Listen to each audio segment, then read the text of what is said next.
Hi, and thanks for joining me today. Today we're going to talk about the 5 mental fluctuations. In Patanjali's Yoga Sutras, Samadhipada, the first sutra, we learn about the path of liberation and how we can set ourselves free through union with Source. Patanjali talks to us about the mental fluctuations that come into our experience and cause confusion. You see, universal consciousness is called Sat Chit Ananda, universal conscious bliss.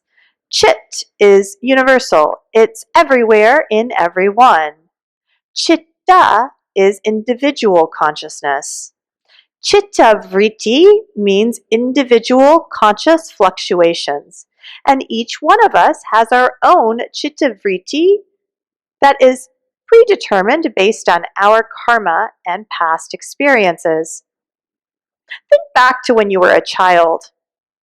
You approached a hot stove. The first time, maybe you burned yourself, or maybe your mom or dad told you it was hot. The second time, you had a memory of the first time you encountered a hot stove, and that created an unconscious stop. You recognize this is hot and I will not touch it.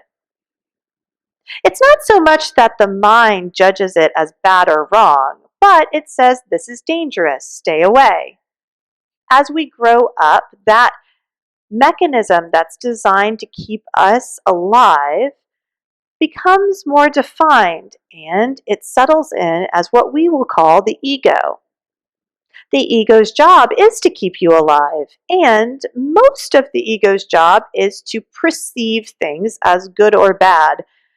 The human brain is designed to compartmentalize experiences. When we compartmentalize something as good or bad, then we develop a relationship with that experience or thing, a whole story around it based on the perception we have of it.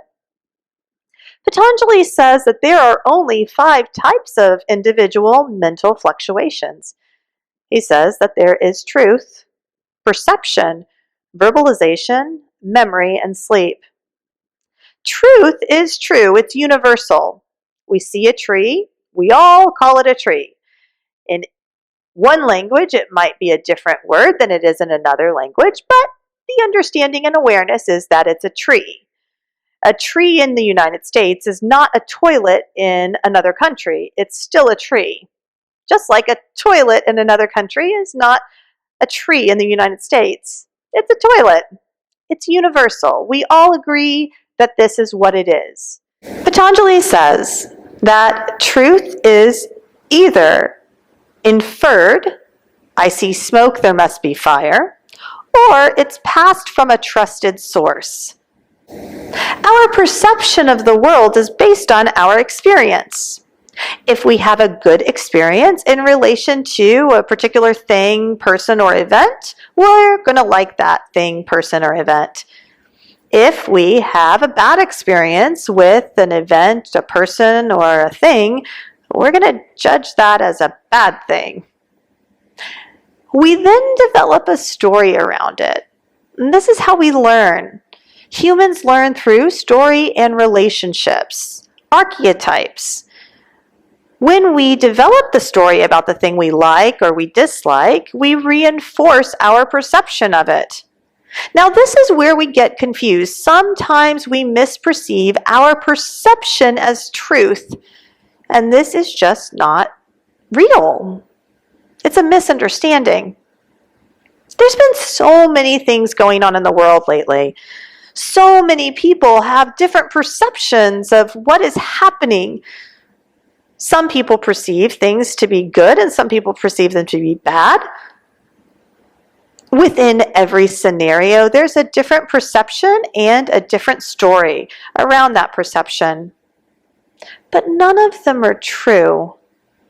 The only thing that's true is that we are experiencing events.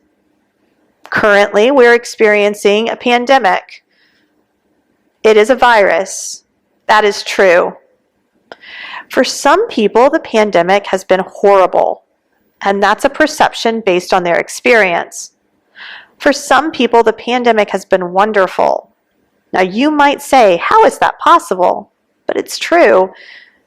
For some people, it was a great experience. They spent more time with their family, or maybe they were already introverted and didn't want to go out.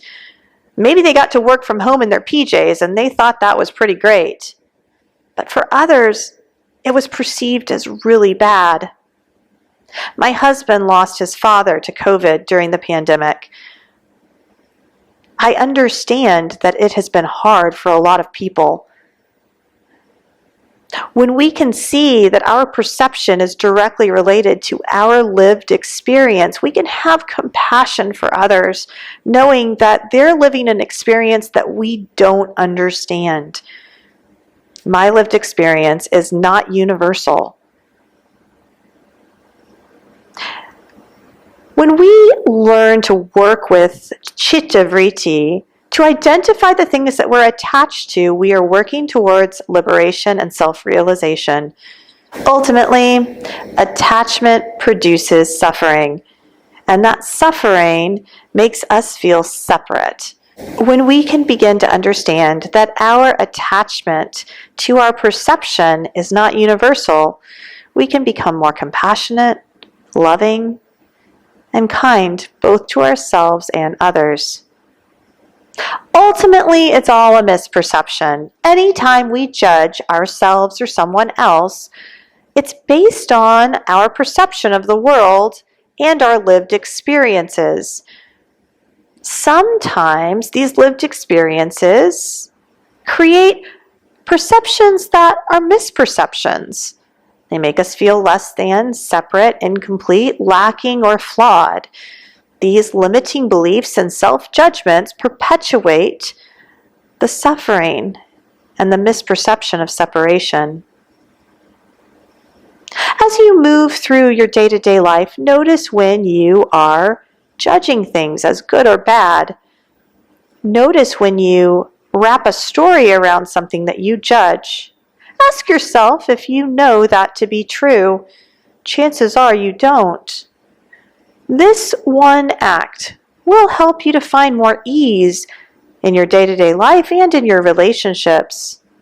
Over time, the more we ask ourselves if our perception of reality is true, and we look at it through the lens of objectivity, the more we come close to our natural, enlightened state of being.